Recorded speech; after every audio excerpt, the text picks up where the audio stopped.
Welcome student. So we are starting now unit 2, that is relativistic kinematics. Unit 2 का lecture 1 हम शुरू करेंगे आज. The very first question summer 16 and winter 17 में आया था.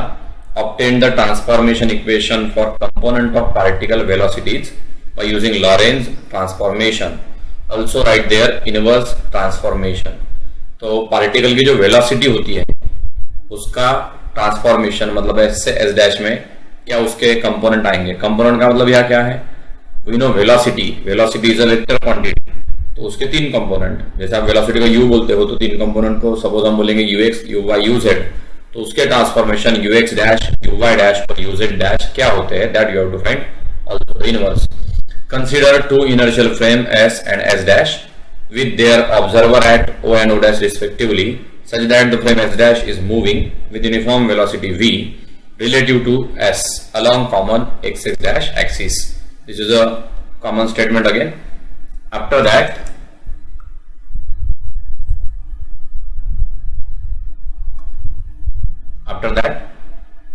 the path of the particle is in frame S is given as x equal to x of t, y equal to y of t, z equal to z of t. क्या मतलब इसका मतलब है कि जो पाथ है displacement X Y Z direction में वो as a function of T है. So X equal to X of T, Y equal to Y of T and Z equal to Z of T. Similarly in frame S dash, तो यही बात S dash में कैसे describe होगा, X dash equal to X dash of T dash, Y dash equal to Y dash of T dash and Z dash equal to Z dash of T dash. Let vector u जो है यहाँ पर इसको हम कहते हैं velocity. Let vector u which is ux, uy, uz, मतलब velocity का x component, y component and z component. ये वेक्टर का बेसिक है. आप कोई भी वेक्टर 3 डायमेंशन में x, y, z कंपोनेंट में लिखते हो. फॉर योर अंडरस्टैंडिंग मैं ये साइड में क्या बता रहा हूं, देखिए यदि हम लिखते हैं कि vector a 2i plus 3j plus 4k है, ये फिजिक्स का बेसिक्स है, तो अब इसमें 2, 3, 4 को ही क्या बोल रहे, वेक्टर a का x कंपोनेंट 2 है जैसा यहाँ ux है, वेक्टर a का y कंपोनेंट 3 है जैसा यहाँ uy है, और वेक्टर a का z कंपोनेंट uz जो है वो यहाँ 4 है. तो ये बेसिक से है. हम यह मानते हैं कि वेक्टर कोई भी 3 कंपोनेंट x, y, z के फॉर्म में लिखा जाता है. तो वो हमने वेक्टर u के लिए यहाँ क्या लिया है, वो हमने वेक्टर u के लिए यहाँ पर ये लिया है ux, uy, uz. Now obvious that velocity is the rate of change of displacement. So x component will be the rate of change of displacement in the x direction, that is dx by dt. Similarly y component will be dy by dt and uz will be dz by dt.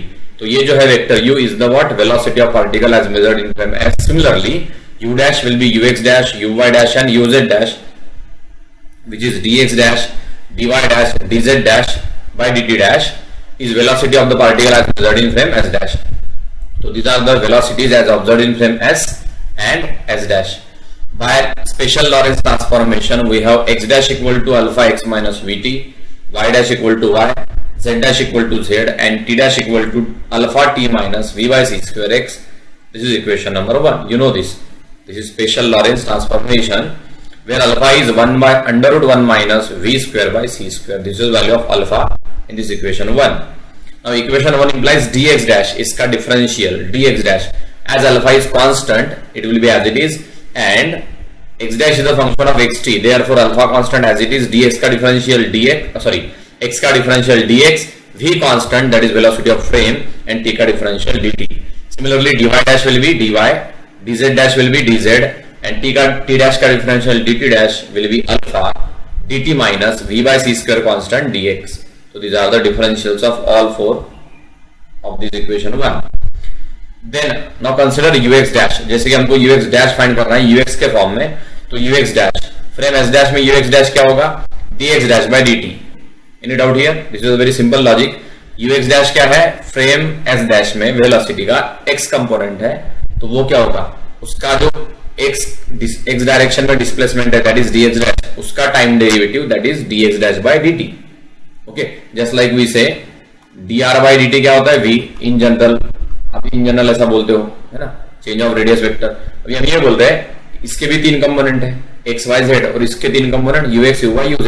तो इसका x component मतलब ux dash है ना, velocity का क्या होगा, इसके x component का डेरिवेटिव. बस ये फर्क है कि ये हम किस फ्रेम में लिख रहे हैं, S dash frame में, hence ux dash will be dx dash by dt dash. After that we know dx dash alpha dx minus v dt, equation 2 से आपको ये पता है, एंड dt dash भी आपको पता है, alpha dt minus v by c square dx. Now divide numerator and denominator by dt. यदि आप पूरा न्यूमरेटर डिनोमिनेटर dt से डिवाइड करो तो अल्फा अल्फा तो डिवाइड हो ही गया, dx by dt will be here, v upon dt, v dt upon dt means v, and here dt upon dt is 1, and here v by c square dx upon dt. तो हमने क्या किया, यहाँ divide किया dt से, तो ये हो गया dx by dt, ये v, ये dt by dt 1, और ये v by c square dx by dt alpha alpha divide. What is dx by dt? dx by dt ux होगा. dx by dt क्या होगा? ux.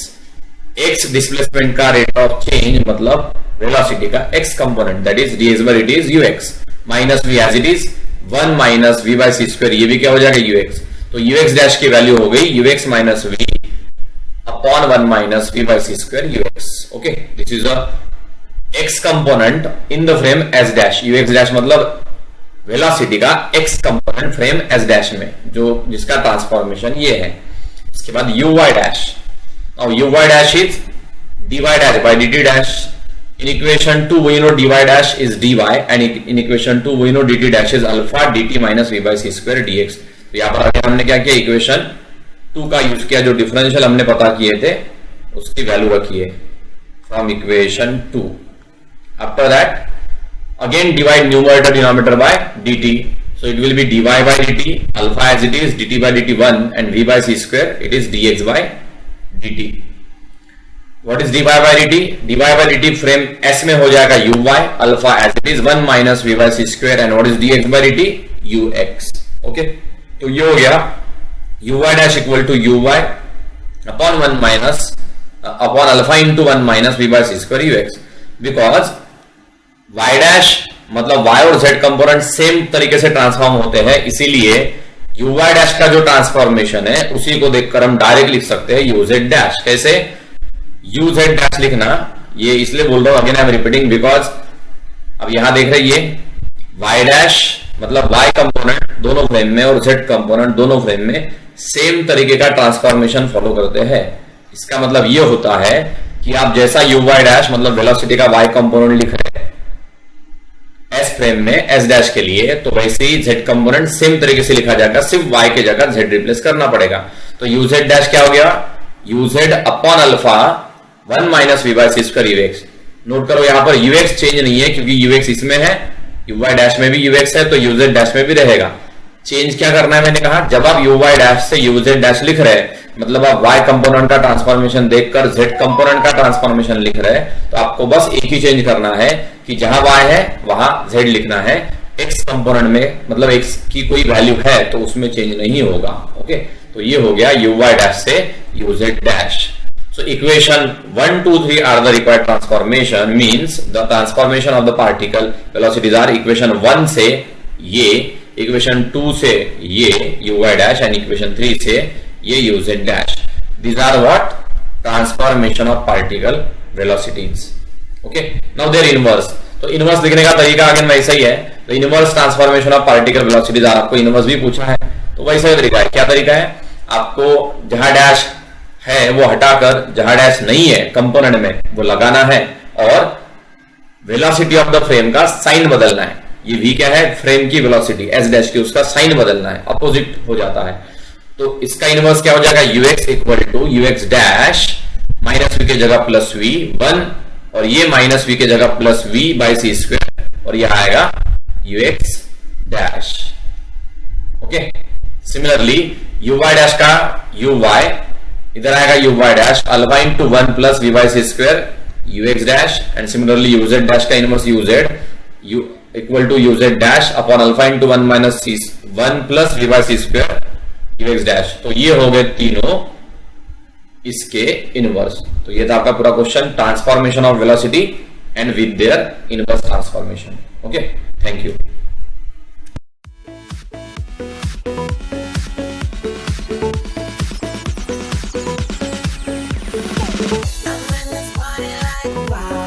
DJ got our hands up, hands up.